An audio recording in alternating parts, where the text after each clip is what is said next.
And now, a message from Alex Vaughn. Hey, bros.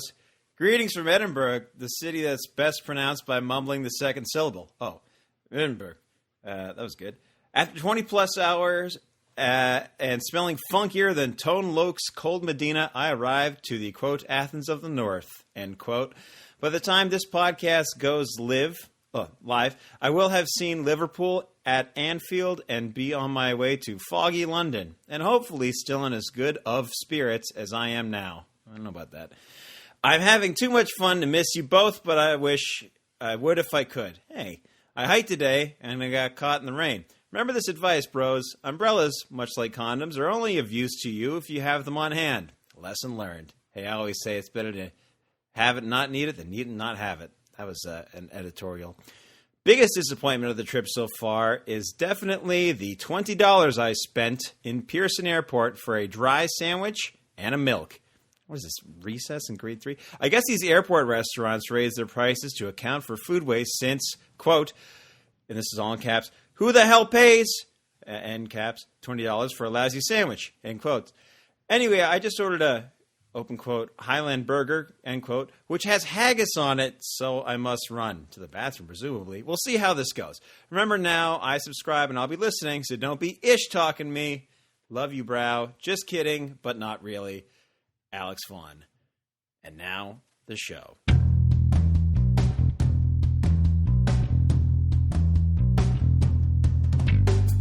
All right, welcome to the Triple Threat Podcast. That was not Alex just speaking. That was actually me reading a text message that he sent me. So it was great to hear from him.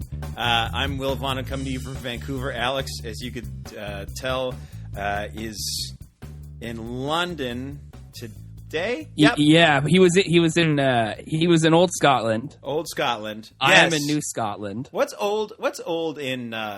Because Nova is Latin, right? Nova Scotia. Yeah, Nova Scotia is Latin for New Scotland. So That's right. what's Latin for old? Ova? Ova. Well, no, actually, ova is Latin for egg. Yeah, And Hova is Latin for Jay-Z. It's true. Yeah, it's true. Yeah, that's multiple Jay-Z. Like one Jay-Z is a hovum. A hovum. A Oh, hovum. Lord. You took Latin, didn't you? Did you? No, I did not. No. I'm I took confusing you with, classics in university enough to get me through to know about the Roman world. So you studied all the classics: Coca-Cola, classic rock, 96.5, Chavo Classic. Chavo Classic. Yes, Deep cut, yo. That's a deep cut. This is Matt Vaughn coming at you from, as we've aforely mentioned, New Scotland.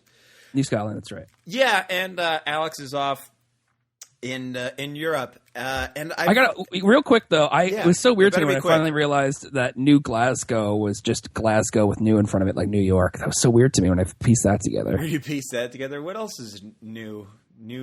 Never mind. Nunavut in north there.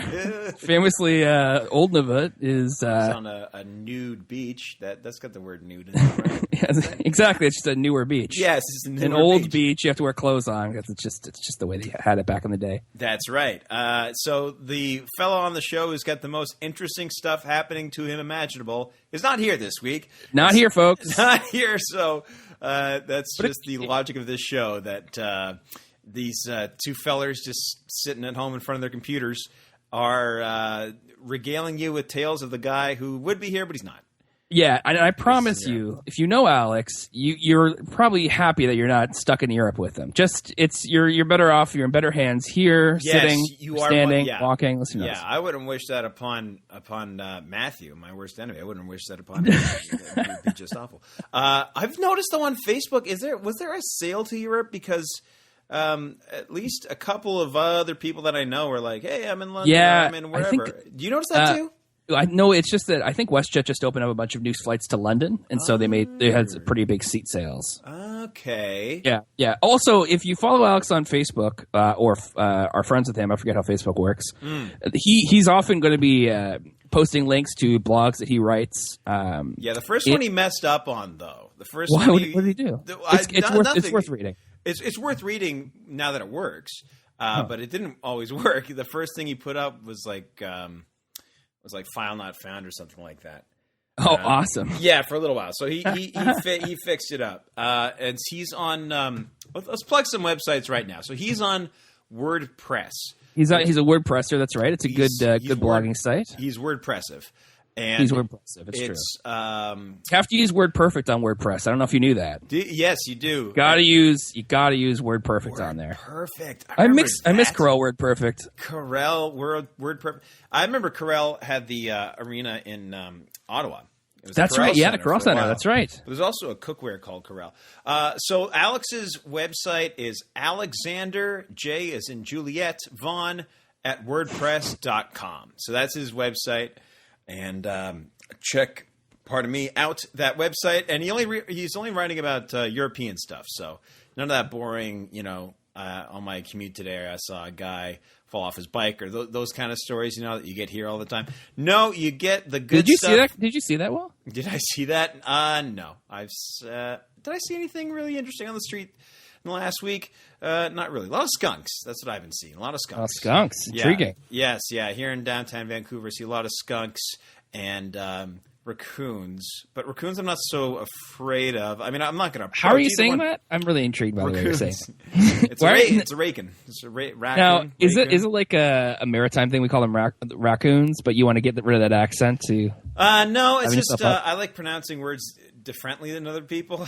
Differently than other people? Differently than over people. You just sound Dutch or something like that. Isn't that weird? Yes, I have a Dutch accent. Okay. I was thinking about Austin Powers today. I was watching it the other week. Those movies. 18 years ago, the first movie came out. Yeah. That's shocking. Yeah, and totally hold up. I do. I mean, I've seen it recently enough that I have enjoyed the heck out of it. The first one is a lot better, too. You can watch that with your 10-year-old. It's not even that inappropriate. Do you have a 10-year-old? I don't have a 10-year-old. You're a 10-year-old. Do I have a 10-year-old? Yeah. You haven't met Oh, God, no. Ricardo? Ricardo? What?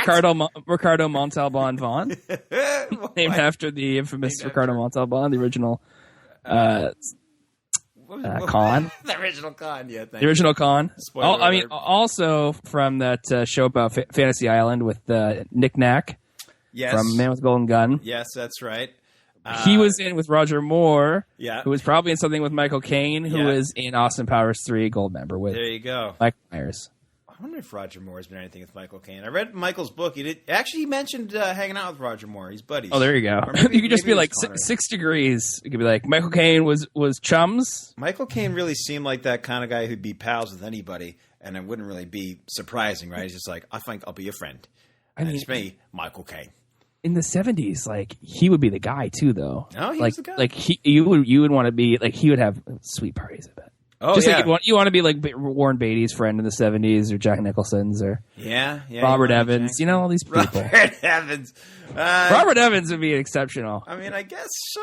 Have you seen the kid stays in the picture? I haven't. I ought to. Seen or read it? I have not. The only thing I know about Robert Evans is Patton Oswalt's impression of him doing the NFL previews, which, if you haven't checked out, is quite a funny. Quite a funny thing to be heard because you don't see it. Also, for websites, I'm going to plug this, and this may or may not work. But this is awesome. You're still eligible to vote for the must-see BC Flick at the hashtag VIFF Vancouver International Film Festival, and the website is mustcbc.viff.org/index/campaign/ID/28. Okay, maybe that. Hold on. Yeah, that didn't roll off the tongue as much as I thought it would. But that's how you go to vote for Edward. Excellent. Which is the only movie you need to worry about, and Edward is spelled EADWARD. No, actually, it's not true because I was at the thing, the little VFS press VFS. Whoa, that's the school I went to. It's also the name of a studio out here. Oh. But I digest. No, it was the VIF press conference that I went to. And, you're just kind of there chilling with people. Like, what's your movie? So I can't really smack talk any of the movies. But I will say that it's odd that they have this, like, vote for the must-see BC film. A lot of these are making, like, debuts. So it's a must-see film that you haven't seen yet. So it shouldn't be like the I must want to see. The I'm excited. But you can vote once every day on every browser. So if you have... Oh shoot. Yes. Do it at work, Chrome, do it on your computer, your phone. You can't do it on Corel WordPerfect, unfortunately. No, unfortunately that piece of software is not a web browser. That's why you can't use it. Does it still exist? That is my question. I thought it did because I think I looked it up recently enough that it does. Corel WordPerfect. It looks like you can still buy Corel WordPerfect Office X7. Ooh. $219.99. Why are those programs so expensive? I want Microsoft Office, but that thing's like $80 million. That's hey man, do you use the iWorks, like the pages and your numbers and your like Keynote? Apple's kind of because you should have one for free, shouldn't you? Those are good. I should. I'll have to look it up. I don't know. And you know what? Don't believe me. Believe Aziz Ansari, who switched to Pages instead of Word. Now, did he mention that in one of his stand-up routines? I don't think so. Oh, okay. Because I was going to say he's talking about. I'm with Kanye West, and we're both using Pages on our phones. Pages on our phones. I did that when I first got the iPhone 5 that I have, and I got it in 2012. And it 64 gig model, so I was like, whoa, I just loaded it up with apps. I was like, look at all this stuff. I can have iMovie and all sorts of stuff on here. And then I just decided to load it up with music that will or will not sync for me. So I'm dealing with that right now, which is a bit of a pain in the tuchus. But hey, you know what? Makes phone calls and sends out texts and does what I needed to do. Google Maps actually is probably the most useful thing on there. Whenever I'm out in the middle of nowhere, I'll tell you what, it is quite useful. So, and well, when you're in the middle of nowhere, you're in Vancouver. Yes. So actually the other week I was the furthest out from Vancouver shooting something that I've been so far. And I've been I've been at this since 2008, about 7 years. 7.5 years or so. Where were you? I was in Abbotsford. And you're in Abbotsford. Okay. Abbotsford, just to paint a picture, Abbotsford is so far away from Vancouver that it has its own airport. I don't think there's a flight from YVR to whatever Abbotsford is, YXX, I think. It's a pretty good one. If I just guessed that out of nowhere. Oh, I did. Oh, I'm awesome. Yeah, so from YVR to YXX, I don't think there's any flights. But it's like an hour, though. It's an hour flight or an hour drive? It's an hour drive. Yeah, it's an hour drive. I think coming from Saskatchewan, you'd probably drive past Abbotsford. It's right. Yeah, that sounds about right. Yeah, it's right on the number 1 highway. It's also far enough from Vancouver that it has its own arena, and WWE comes to it sometimes. I've seen them there once. That's a nice little arena. By the way, I did not know that Quebec City had a new arena already. I thought they were building one. Really? Yeah, no, it's super built. Yeah, it is. It is super built. A certain group you might know. Yeah, that's the only reason I know, because I think what they did. I think they played a show. Hey, you know it too. I think what they did was they played a show at the Pepsi the Pepsi. Yeah, and then another night they did a show at Centre Videotron, which is Videotron Center in English, but it's a It's a nice looking barn from what I've seen, and it's got I was like, oh, okay. It looks very European. Top notch, man. Top notch. It looks like I don't know, something that it does look like the Senate out of Star Wars or something like that. But it's got ooh, that's a good comparison. I think it's accurate. Right? It looks like something from Coruscant. It's got a 18,259 seat capacity, so obviously very suitable for hockey. I think that's just slightly less than what Rogers Arena has. I think Rogers Arena is like 18,890 or something like that. So, I don't know, looks very nice. Metallica seem to have enjoyed themselves there, which is cool. So, yes, Abbotsford has its own arena. Anyway, yes. I got out to Abbotsford, and I do not drive. I don't have a car, so I managed to get out there through 15 different forms of transit. Public transit, yeah. Yeah, I was in this very small part of Abbotsford called Clayburn. And it's like a historic village that was founded in 1905. So we were shooting a movie out there that was supposed to be set in Vermont at Christmas time. So a week ago, I was out there in my winter jacket with my middies and my scarfie, and it was basically summer's return that day. The first like 20 plus degrees. It was 28, I think. 28, and you're 28, and you're in your all decked out. All decked out. What a glamorous business you're in, Will. Right? I know. Sweating yourself off. Sweating my schmeckle off and taking, about 3 hours to get from door to door. So yeah, there's that. I was talking to one of the producers. He's like, I know. We want to get approval for these movies sooner, but if you want a movie to come out November, the made-for-TV kind of variety movie that Hallmark puts out every year, if you want to make it in time for this Christmas, then it's got to be shot in the summertime. This is how it is. So they don't put those things on ice for a full year. Yeah, exactly. Right. That's not how it works. Yeah. So there was all sorts of fake snow out there, and it was neat. It was fun, but yeah, that was way the heck out in Abbotsford. Never been out that far before. So what we're talking about today, one of the things we're talking about today is basically what I would call Vancouver's strength, which is the fact that it can double for any town USA. It can double for just about anywhere. It doubles for Los Angeles for Girlfriend's Guide to Divorce, which is currently shooting out here, and a couple of fictional cities. Where does Flash? Flash is in Central City, and I think sounds about right. Arrow's in Starling City, or that might be wrong. But anyways, doubles for those fictional shows. The show Fringe, I think, shot in New York and then Boston and then here, so it went all over the place. So it was like it shot everything in New York and then moved everything to Boston and finally ended up in Vancouver? Yes. Yeah. Interesting. Mm-hmm. Okay. And X-Files was here and then left, and then when they did their recent 6-episode kind of mini-series revival, they shot that out here too. It doubles. Supernatural likes using it because the show Supernatural, the guys go all over America, basically.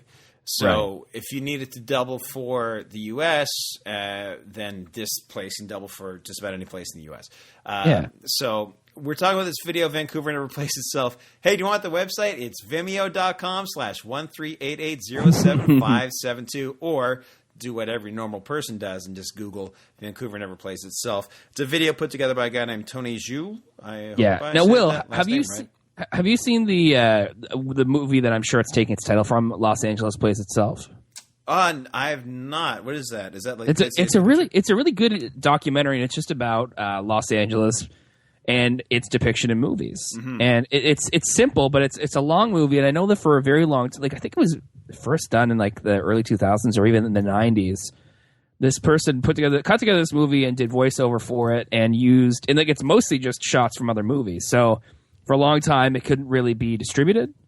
But then I think they got a distribution. I found it online a couple years ago, and I watched, I think, most of it. But it was just an interesting depiction of someone who lived in Los Angeles talking about how they shot it and how everything looks there. And I think that this video this guy made is similar, but in a kind of more of a little bit sadder, a little bit more like he was like his take on it is like, it's kind of a bummer that Vancouver's never itself. Things. It's always something else, which isn't totally true. Like that show that you were on a couple of years ago. I think that was fully set in Vancouver, wasn't it? Motive is shot and set here, and it is a rare case of something that's shot and set here. Right. What about the one with Bones from the new Star Trek movies? Carl Urban. What was that? Almost Human. Was that set in Vancouver? That was the credits were like very. No, that was Los Angeles in the future, and Los Angeles in the future for some reason has BC Place Stadium. It has fully everything in Vancouver. You gotta when you watch a big movie out in the theater that was shot here, the crowd we laugh at the establishing shots. So tell me things like that, because that's the thing that fascinated me. The thing that really kind of got me in that video, and I really do think people should watch it, especially if you're Canadian, especially if you're from Vancouver, and maybe you just haven't paid as much attention. I don't know how you couldn't, but I was blown away by the places that are filmed there. Obviously, Will, you showed me the place where Angel jumps, or Archangel, whatever his name was, jumps out of in the third X-Men movie. Yeah, it's the Sheraton Wall Center. Sure, what? But Mission Impossible Ghost Protocol, I didn't know they shot anything in Vancouver. They shot everything in Vancouver, and it plays like 4 different places around the world. Oh yeah, the convention center that was built. So in this little video that he has, is when he's in India, and it's that building with like the Earth inside. So you were watching Ghost Protocol, and you're like, oh look, convention center. Oh yeah, and really, well, yeah, and that's the thing too. Like I'll watch movies that were shot here, and I see people that I know. And it's just like, well, it's kind of takes me out of the magic of cinema for a second. But for me, it's just part of it's just part of life now. Yeah. It's man, this is such a tense scene. Like, I don't know if he's going to survive. Oh, it's Bob. Bob. Yeah, oh, good Bob. For Bob. Good for him. I didn't know he worked on this. Do I know a guy named Bob worked on it? I might. But yeah. What was that Keanu Reeves movie? The Day the Earth Stood Still. That was shot here. John Hamm's in it. John Hamm was in that. He's from Vancouver. Wait, no, no, he's not. RoboCop used the convention center. Yeah, no, he's St. Louis. He's a big blues fan. We talked about that in the show. Yes, that's right. RoboCop was shot at the convention center. That same spot. They did a big fight in there.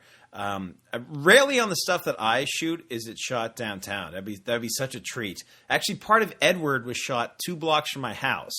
But the stuff that I shot was in a place called Aldergrove, which again is about an hour from my house, because we were shooting it on a farm, so it had to be remote. But there's Vancouver, like Toronto, and I guess Mississauga and whatever Vaughan. Those are all referred to as the GTA, the Greater Toronto Area. Vancouver is referred to as the Lower Mainland. Right. So Lower Mainland is basically Vancouver, Richmond, Burnaby. I guess Surrey's included in there. I think Abbotsford would be outside of that zone. I shot some stuff in Britannia Beach today, which sounds like an awesome spot, and kind of. You sound busy, Will. But we shot at the post office. I'll tell you what, it has been a good year business wise. I've been quite fortunate. I've been to Langley a bunch. That's where. Do you think it's the dollar? I think it's the dollar, and I think it's the fact too. We have a lot of television now. Yeah. X-Files. Wait, you weren't shooting X-Files, were you? I'm not allowed to say. Oh my gosh, if you were. I wasn't in X-Files. Okay. I wish though. I had a friend send me a message. He's like, "Hey man, I heard X-Files is coming back, so you might want to get on that." I'm like, right back at you, man. Thanks. People tell me just kind of like, "Hey, you should do this." It's like, "Oh man, what's Flash? That's a good show, man. You should get on that show." Okay. I waited for somebody to be like, "Man, you should totally get into Arrow."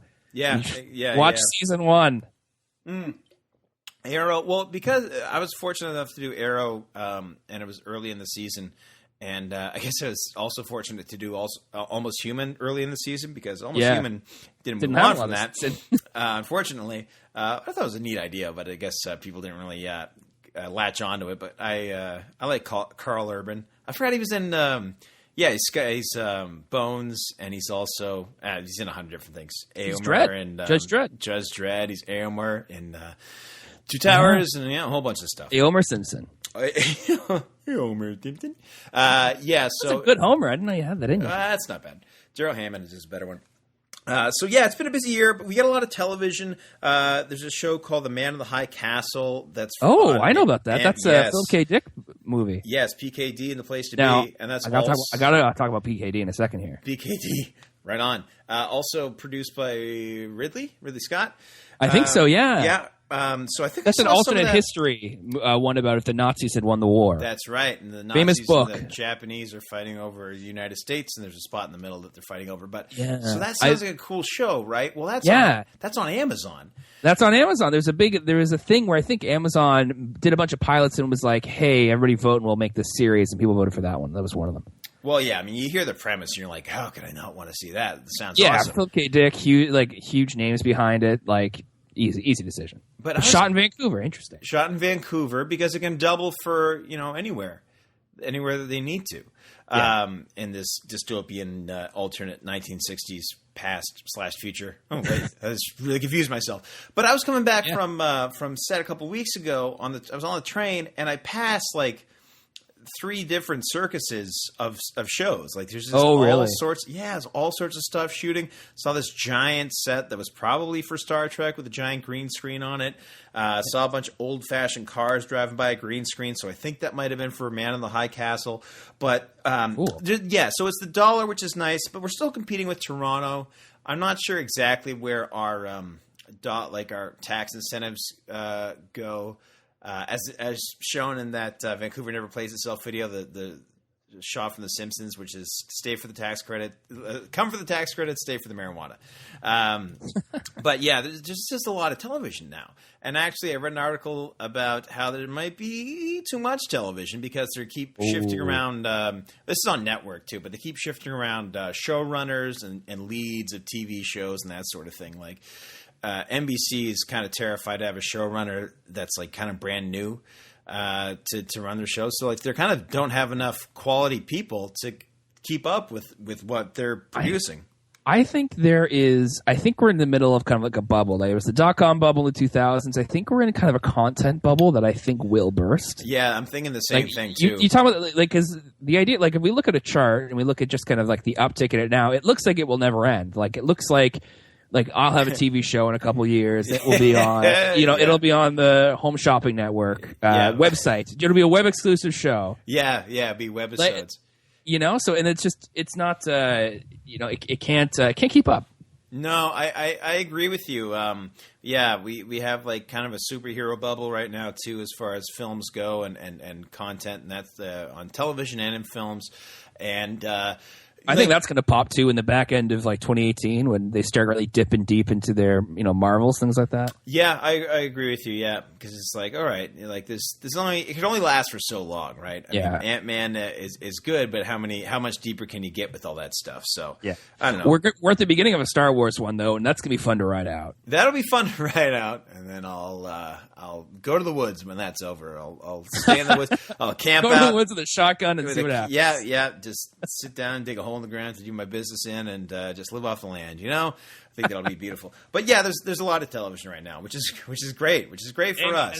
Get on it. But there's still so many. I remember so many pilots from pilot season that just like.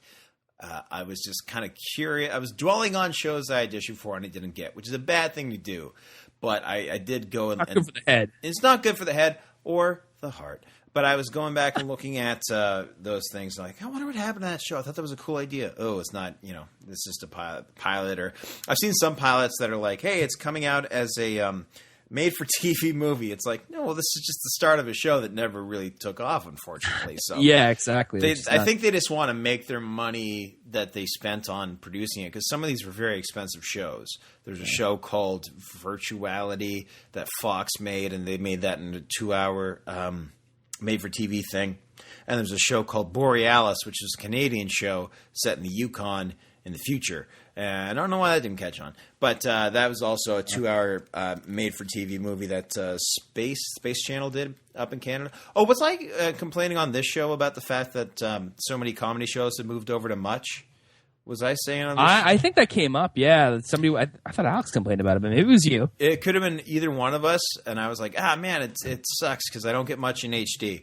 Well, I rescind everything I said because I now get Much in HD. Hey, they heard you. Yeah, they heard me, and so I was able to watch at midnight the other night. Thanks, Much. Yeah, thanks, Much. Yeah, sound like thanks, Tom. Muchly even. Thanks, Muchly. I sound like what's his name? I almost said Tom Riddle, but that's from Harry Potter. I meant to say Tom Brady. Yeah, you sound like Tom Brady. No, this is a guy in Animal Crossing. He's a little raccoon. What's his name? Tom Nook. That's his name, Tom Nook. He'd always say, thanks much after you pay your gigantic mortgage. He would thank you very much. Is Animal Crossing like Harvest Moon? It kind of is, I suppose. Harvest Moon, I played a little of, in the sense that, I mean, you don't really grow stuff or need to maintain crops. In Animal Crossing, the version I have, which is New Leaf, which is the newest one before Happy Home Academy comes out this fall. Hey, man, it's as fun as it sounds. This fall on Fox. How did that not get picked up? Idea. No, Animal Crossing is you're a human mayor of an animal town, and you're just kind of maintaining everything. And it's a real just kind of. There's no stakes, there's no risk, and it's a lot of fun. And you just kind of go around and talk to people, and people leave town, and people come into town. You got to welcome them, you got to be nice, and you got to help people out and that sort of thing. It's very weird to explain, and it's very much like, so what do I do? Where's the selling point? You don't really do anything. You just kind of hang out, and you're Animal Town. Animal Crossing. When they leave town, is it because they lost a loser leaves town match? They did, yeah. What happened? And the newcomers come back wearing masks and acting suspiciously like the other person. Yeah, he's not Hulk Hogan. He's Mr. America. It's that kind of thing all over again. Yeah.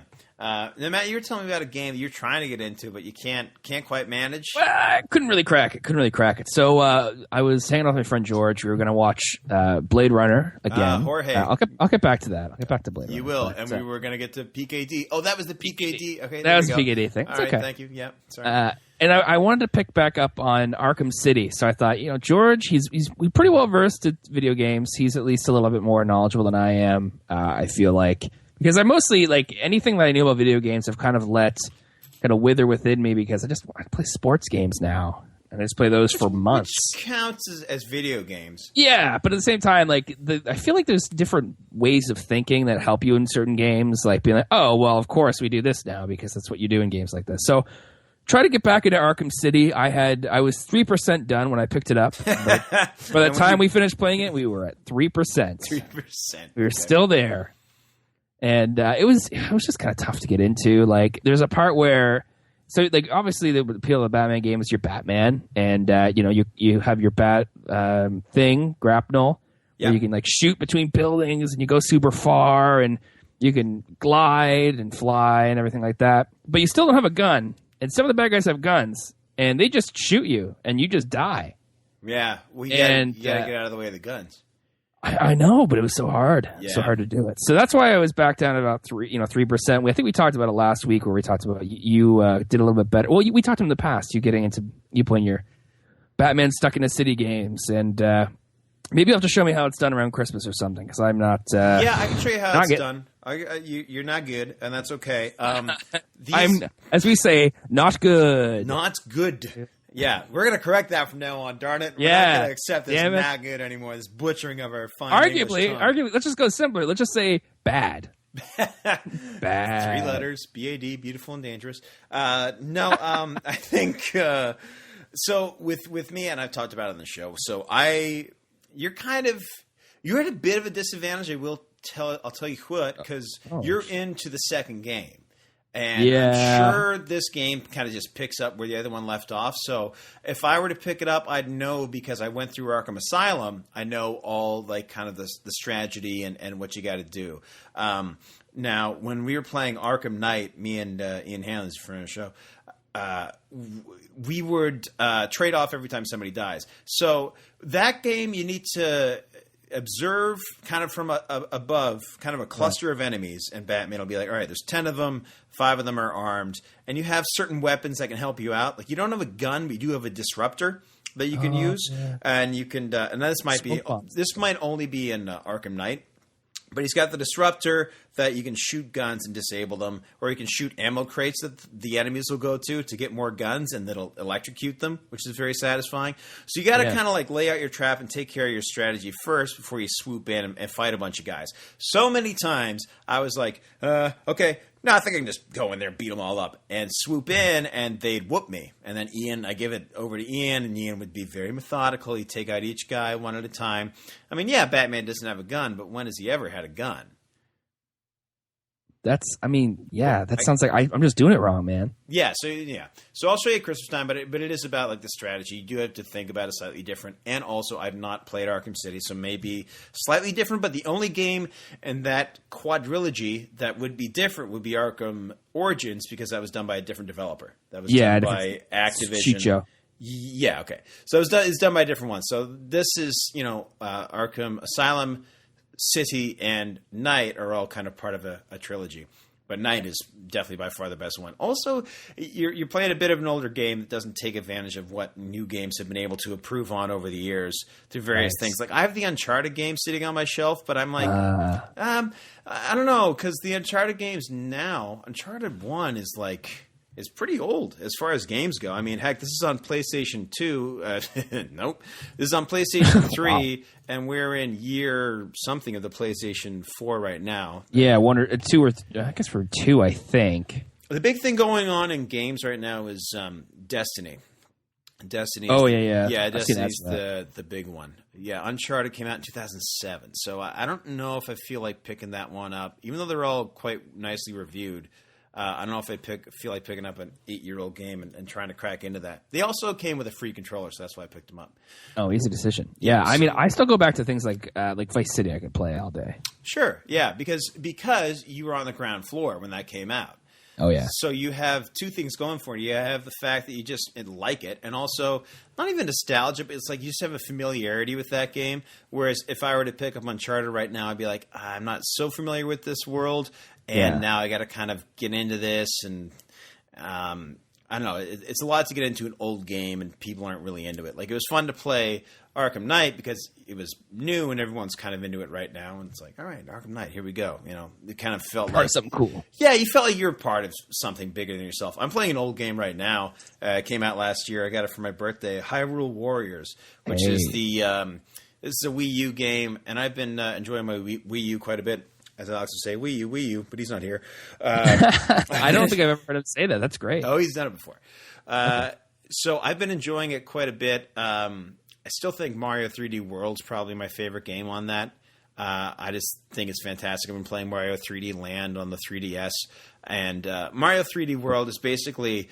It's an amalgam of, if you could imagine, like kind of the control scheme of Mario 64 with the level design of like the new Mario Brothers. Like, you go through the levels and you have about, 300 seconds or something to get through the whole thing and hit the flag at the end. But I think it's just a wonderfully designed game. But I've been playing Hyrule Warriors that... similar to Matt's experience with Arkham City, I got about maybe not 3%, maybe about 50% through it last year, and I was like, this is good, but it's not really a Zelda game. And once I kind of embraced the fact that it's not really a Zelda game, it's more of a Dynasty Warriors game, then it was okay. Like, you imagine, the idea of it is brilliant. It's, if you played any Zelda games, you're Link and you're killing monsters and stuff, but really you don't kill too many monsters in the whole game. You kill a fair bit, and then you have big boss battles and that sort of thing. But in one level of Hyrule Warriors, you'll probably, they say KOs just so it's not kills, because it's a rated E for everyone, or maybe it's rated team. But you can have 3,000 KOs in a level. Like, you just there's just hordes of little moblins and hordes of soldiers and hordes of enemies coming at you, and you use these giant, big Japanese anime style attacks to take them all out. So once I'm getting used to that idea of it, where you're just like, you do kind of just smash buttons and plow through guys, and it isn't that difficult. It is pretty easy. It's definitely not like a Dark Souls type game where you have to really play defensively or you'll die and lose everything, your mind included. So this is a game where you really just can go through and just plow through dudes. And and also I've been playing Majora's Mask again, and that is one that I'm determined to get to the end of, because I didn't play the end of it when I first had it on the N64. So I'm into undiscovered territory right now with that game, which is fun. But I've been on a real Zelda kick the last couple of years. Actually, Hyrule Warriors reminds me of Skyward Sword, which is the last Wii game that they released. And I enjoyed Skyward Sword a lot. I actually might go back and play that again. Actually, I'd like an HD remaster of that like they did with Wind Waker, because I played the HD remaster of Wind Waker, and I enjoyed that quite a bit. And that's an example of an older game, but it brought a lot of elements that improved upon it. Like the Wii U gamepad can be used as a map, or you can and there's one side quest at the end to find the Triforce pieces that gets way easier in this version. It was very tedious in the old version. So that's what I'm playing right now. In addition to lots of 3DS games, there's one 3DS game in particular that I like called, and this is a game I didn't like at first, but now that I've played it more, I've kind of become a little obsessed with it. And it's an example of a freemium game. For those people who don't know what a freemium game is, it's a game that they give you for free. It's like, here you go, here's your free game. Wow, great, free game. There's got to be a catch. Well, there kind of is. You can pay for stuff to make your game better. Like, you can pay for more jewels or hearts or whatever, to give you upgrades and that sort of thing. Like, there's a game called Simpsons Tapped Out that I played for months on end because one of the guys who designed it I went to high school with. So I enjoyed Tapped Out quite a bit. But they have Pokemon Shuffle, on 3DS, and they also have it on iOS. It's a free download on the App Store, and it's just like a little Pokemon puzzle game. It's kind of like Pokemon Puzzle League, but even a little simpler than that. But Matt, I mean, we played Pokemon back in the day, and we watched the cartoon, right? Years and years ago. Long time ago. So long ago, Matt's not even here. Anyway, I don't know if this is going to work. So, yeah, we played Pokemon years and years ago, and there's been a lot of Pokemon added in the last couple years. They've added... I don't know what the total's at right now, actually. And if Matt's not here, I'm just going to take over this show. So I'm going to look up on Wikipedia right now how many Pokemon there are. There's got to be a lot. Let's see here. And I'll bring up something else after this. Pokemon count. We'll see how many there are. Pokemon. No. List of Pokemon. All right, there's a lot. There's probably... Can you hear me? Yeah, I can hear you. You went away for a little bit there. Sorry for... Yeah, I don't know what happened. I had to unplug my thing, come back. That's okay. Then I'll just add some technical issues with the show. That's okay, folks. Well, that's okay. So I've been going on about Pokemon, Matt, for the last little while. I don't know when you fell out of this thing.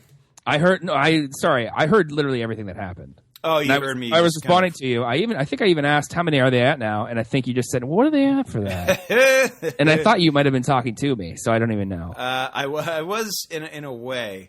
This is actually very hard to find on this stats Pokemon Nation's values, like Pokédex. It doesn't really say how many there are. Anyway, I recommend Pokemon Shuffle. It's a nice, addictive little puzzle game. If you want to spend money on it, you can. I refuse to spend money on a freemium game. Yeah, that's hard to do. If you can just do it. No, well, it's very easy to do, but like I just can't be like, hey, I paid money to make this game better for me. It's like, no, just play the game. But it's very because what happens is you get 5 hearts every like half hour, and the hearts are how many games you can play. So you can basically play 5 different puzzles in a half hour, and then it's like, oh, you're out of hearts. You want to buy more.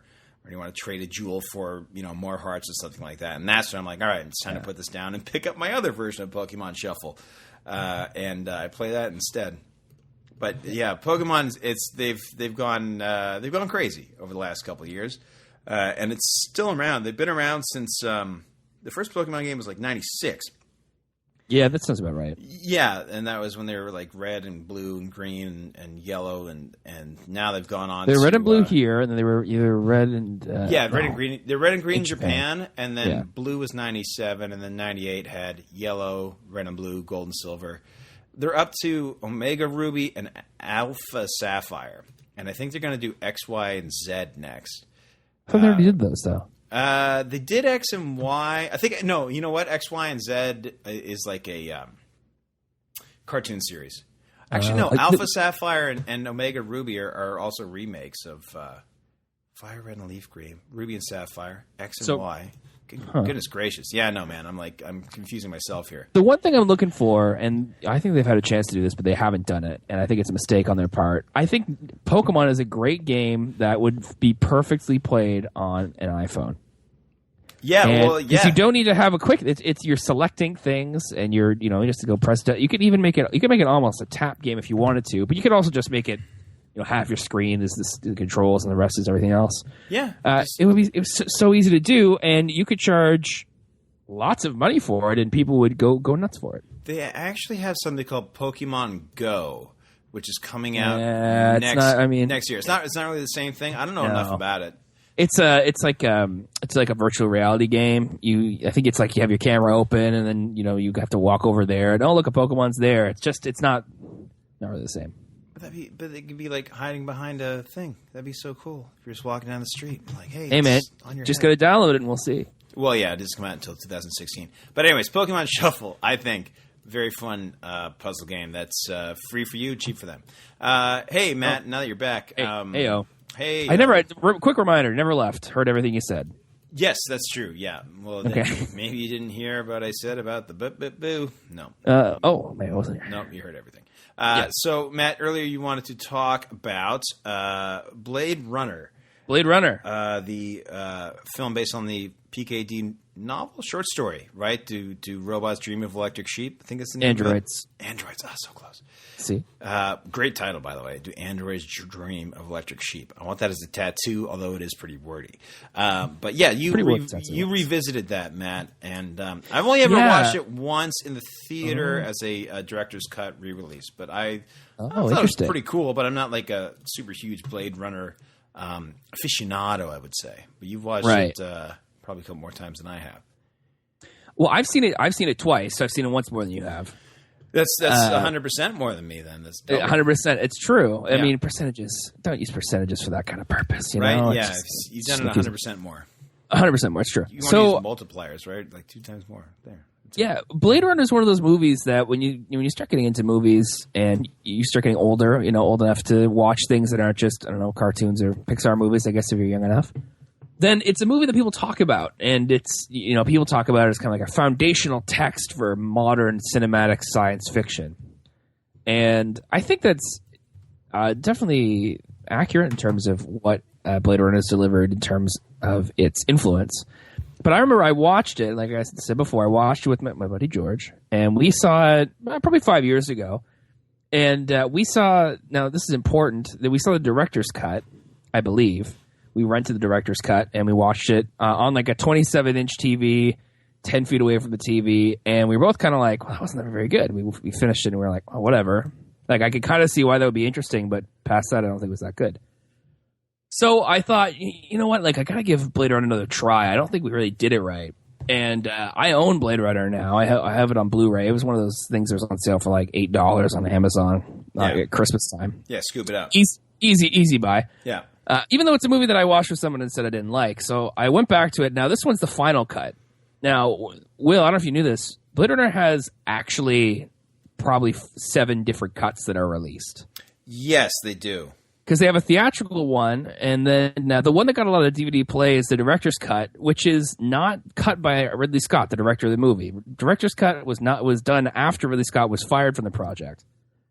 So that is not a true director's cut. What is the final cut, which is what I own, which is the Scott cut or like the Ridley cut or something. I like the final cut. Final cut, I think, is a good one. Yeah, it's good. They're gonna have Final Cut Pro. Good, yeah. I was gonna say Final Cut Pro X, good editing software. They're gonna have it's gonna cost $300. You can edit the movie yourself. $350 actually. Yeah. Well, no. Well, Blade Runner Final Cut Pro will be the. Oh yes, yeah, Blade Runner. It's very specific. So I watched that, and I liked it a lot more. I thought it was very interesting. The world is so interesting. The world of future Los Angeles in 2019, I think, is when it was, which is okay. So we're only a couple years away. It's true, yeah. Oh, yeah, right. And I thought the performances were good. I mean, Harrison Ford, his performance is his character doesn't call for as much. I guess it's not like he's like not outwardly. It's true. Yeah. But I really like Rutger Hauer in that movie is awesome. Yeah, he is, man. He's super cool. Yeah. And a lot of supporting guys are really interesting, and it's just an interesting concept of a movie. And I thought, the big question of it now that people care about, which doesn't really matter, but it is something people kind of talk about, is whether or not Harrison Ford's character. Sorry, for people who've never seen Blade Runner before, the movie is about a Blade Runner, which is the nickname of people who hunt down androids, robots that look human. That's what Harrison Ford is. He's a person that hunts, right? He's replicant. That's right. So replicants, they're not allowed on Earth. They're used in other things, off planet, as they say. And so if they're on planet, you got to get rid of them. And so Harrison Ford is kind of cold blooded. He goes and he kills them. It's not a big deal for him because they're not people. They're just robots. Yeah, they look like people. Yeah, but I think like a half dozen of them got on Earth, and he's got to go hunt them down and find them. And so he does, and then he comes across another replicant. It's all very interesting. And it ends with Rutger Hauer being also interesting. Now, the question is that people ask is Harrison Ford's character himself a replicant in those movies? In that movie specifically. The only movie. Popular fan theory. Popular fan theory. Now, Ridley Scott has gone on record as saying... before I say Ridley Scott, do you have a thought on that?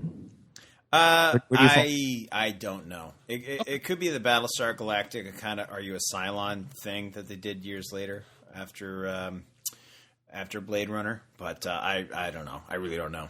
Right? Yeah, that's fair. Ridley Scott. There's controversy about this. Ridley Scott went on record and said yes, he's a replicant.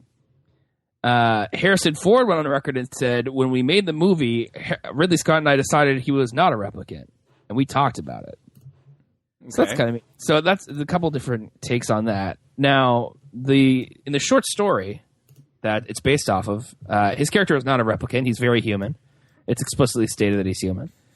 And it's just but there's enough in the movie that could really go either way. Even though the thing that's most controversial about the movie, the one that brings most into question if he's a robot or not actually the conflict of the movie, not really what the movie's about. Yeah, it's not. It's not like another movie where the real question is like, oh my gosh, was he really dead the whole time? Yeah, and that's why it's a popular fan theory. It's people who are like, yeah, this movie's wicked also, but what if he was one of them too, though? Yeah. He could be a robot. I mean, the thing I think of is just like, I think I would enjoy that movie less if it's like, there's a robot talking to a robot about not being human. Yeah. Like, it's just like just from a standpoint, it's like, that kind of sucks. Just from the audience standpoint. Yeah, I would not enjoy that. Yeah. Yeah. By the way, I did come across the list. 721 is what we're up to. That's how many editions of Blade Runner there are? So many. I was gonna make a joke about this many editions of Blade Runner as there are Pokemon in the sky. It's true. And they're not in the sky, they're fictional characters. I mean, some are in the sky. Pokemon could be replicants, right? They look like animal things. Okay, so I looked up replicants online after. Not like they're obviously not a real thing, but I looked it up in like the universe there. Apparently they're made out of biological matter, which would just make them clones, which is much less interesting. Yeah, I choose to not believe that. I think they're straight up robots, robot skeletons and everything. Yeah, like Jeff Peterson, he's a robot skeleton. Or so you see like a T-800, right? He's living tissue over. Over a metal endoskeleton. Yeah, metal endoskeleton. That's right. That's Belgian Terminator, by the way. Thank you. Yeah, that's true. I want to get to a couple of things before we finish the show. Will, you saw a movie, and then afterwards I want to talk about Steven. Yeah, so I saw a movie that definitely didn't have any robots in it at all. It's a couple of people just talking, and it's a movie called The End of the Tour. It stars Jason Segel and Jesse Eisenberg. And Jason, what's it about, Will? Well, it's about you know, Matt. Glad you asked. It's about author David Foster Wallace, and he is an English teacher who wrote a bunch of books that didn't hit, and he wrote one book called The Infinite Jest, which is over 1,000 pages, but it was a huge, huge hit for him. So he's on a book tour. Jesse Eisenberg plays a Rolling Stone journalist to follow him around for like the last couple dates on the tour, and it's them going around and talking and trying to kind of pick the brain of this guy. And the movie script is based on real recordings that this guy made of David Foster Wallace while they were hanging out back in 96. Really not much more I need to say about it than that. I thought the performances were great. The writing's fantastic. My buddy Ron Livingston's in there. He's a close personal friend of mine. Of course. Yes. And I recommend it very highly if you like a nice piece of dialogue, actor-driven drama. I quite enjoyed it. That sounds good. I heard good things about Jason Segel. Yes. Possibly. Yeah. Did you see any awards? Were there awards in your eyes? Possibly. Yeah. Possibly. He did have one kind of moment which, and I want to thank Wayne's World for this. There's the movies that have the Oscar moment, thing in it. Remember the first Wayne's World movie where he's fake crying to Cassandra and he's splashing water in his eyes and it's flashing Oscar moment at the bottom of the screen? Oh, so good. Almost as good as when they do the commercials. Oh, yeah. Some people do stuff just because they want to get paid. This is sad. But yes, at the end of the tour, I think Jason Segel has his kind of Oscar moment in the middle of it, and it's very delightfully understated compared to most Oscar moments. Like when I watched American Hustle, I was like, oh, this is just chock full of Oscar moments, or at least attempting to be Oscar moments. You know, there's like that video that Weird Al made about Whiplash when he edits himself in And J.K. Simmons throws a symbol at his head, and he's like, "Do you know why I throw a symbol at you?" And Weird Al says, "Because you're trying to win an Oscar." Is that kind of thing. Oh, also Oscar Moment is a very fun game they play at the Improv Center. And you can check out the Improv Center every Sunday night for the Rookie League, and they also have shows every Wednesday through Sunday. I like Improv Centers. Improv Centers. That's where you go. Yes, and I do too. And yes, and I do too. I also like Improv to the left ofs. Because why does it have to be in the center? You know what I mean? Hey, there we go. Right? Isn't that deep? Get it all figured out. You know, somebody who had a lot of improv training, who's a famously good improviser, is a guy named Stephen Colbert. Did you know that well? Yeah, he was one of the Chicago guys. Second City in Chicago. Yeah. I just enjoyed his Comedians in Cars episode with Mr. Jerry Seinfeld.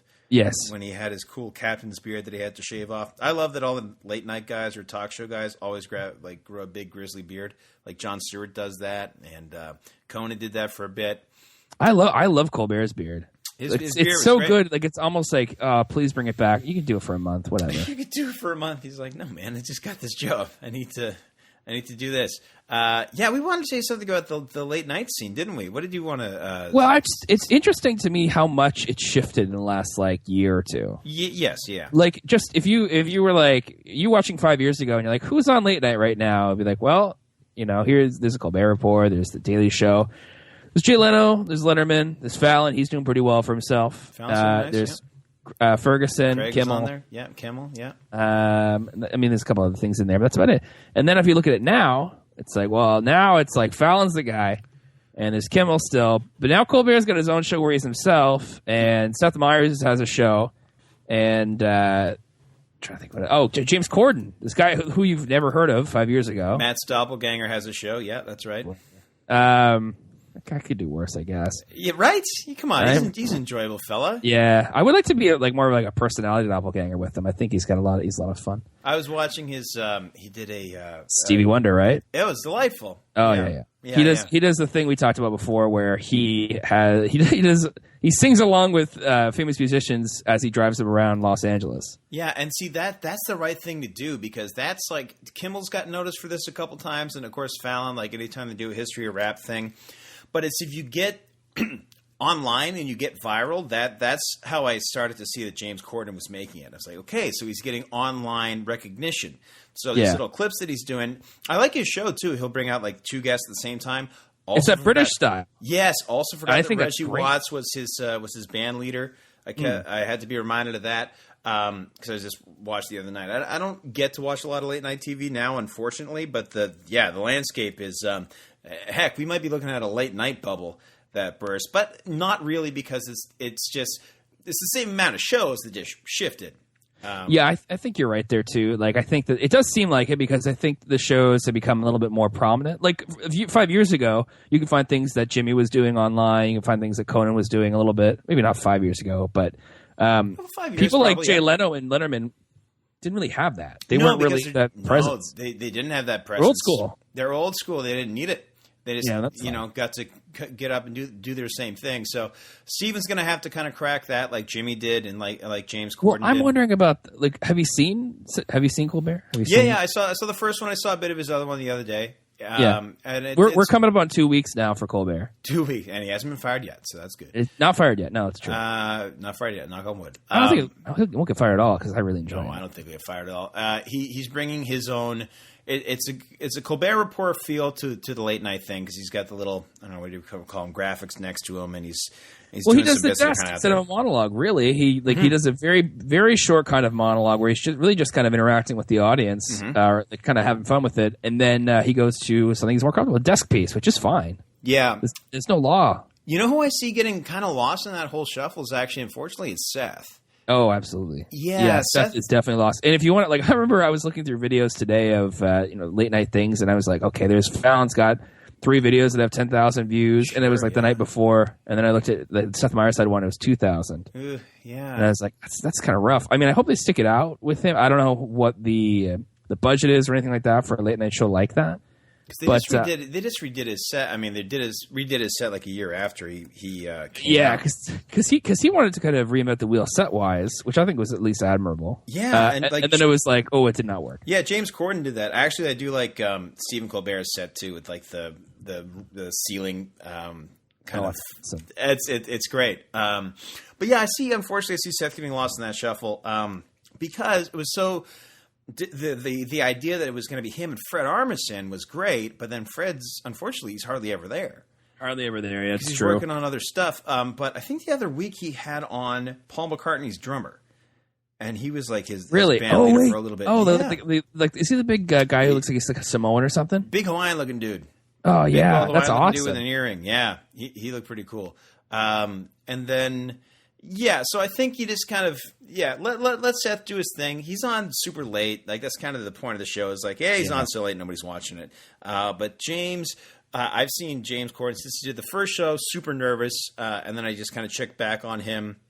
A couple months later, see how he's doing. Yeah, doing great, crushing it, and I figured he would too. But I do like his style, his format of interviewing people. It's different. I like that, and good for him. Good for everybody. One thing I want to add on Colbert as well, and I really do think that he's just like preternaturally gifted at what he does. He's more comfortable being on TV than I am walking down the street. No, that's true, right? And I really am enjoying his choice of guests too, where he's willing to be. I think he's more of a cerebral guy anyway. He's a little bit more heady. Yeah. And that's fine. So he's doing what he wants. So he does go political, and that's okay because people. I mean, it's super juicy now anyway. Election season, exactly. Yeah, it's election season in the States for the next year. He had Elon Musk on. He had Tim Cook on, a really good interview. I checked that out. That was last Tuesday night. He had Tim Cook on right after. Yeah, and he asked Siri, what should he ask Tim Cook? And Siri said, ask him when I'm going to get a raise. Hey, you can actually do that, by the way. If you use Siri right now and say, what should I ask Tim Cook? There's like a handful of things that it offers you. I hope all of them are you know what? You know what I never use on this phone, even though I have it? Every time I double click the button, I'm like, oh, whoops. I've never used Siri for anything. Hold on, let's ask Siri. Let's see what happens. You ask Siri, and I have no problem with the concept of it. I'm still kind of I can't ask a machine. Oh, interesting. Okay, here we go. Or a replicant. Oh, here we go. What should I ask Tim Cook? What color are your eyes? Are those space gray cornflower, or would you call them aluminium sky? Aluminium. Yeah. Okay. Little inside joke with the Johnny Ive. I like that. Little inside joke. Little inside. He calls it aluminium because he's British. Oh, okay. Also, there is that Steve Jobs, little to do with Tim Cook, but the Steve Jobs movie with Fassbender. I think I mentioned it last week. Oh, that's Oscar bait. I saw another trailer for that, and I wanted to see that movie so bad. Yeah, well, it's going to... I want to cut that movie up and snort it. Oh, Lord. Okay. I've never... I think, at least. That's where I am with Moneyball. I'll be perfectly transparent here. I've never snorted anything. I can't imagine. I'd make my eyes water like crazy. I'd be like, ow! Oh, that's celluloid? Or digital media? The only thing meant to go up my nose is my nose hair trimmer or my finger, okay? Or my thumb.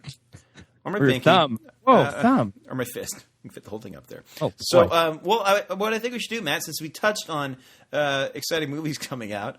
Yeah. They're so exciting. We, next week, should do a bit of a fall movie preview. Yeah. I think it's a good idea. Sounds good. Right? We can talk about some of those. I think there's enough. There's some juiciness out there I think we can enjoy.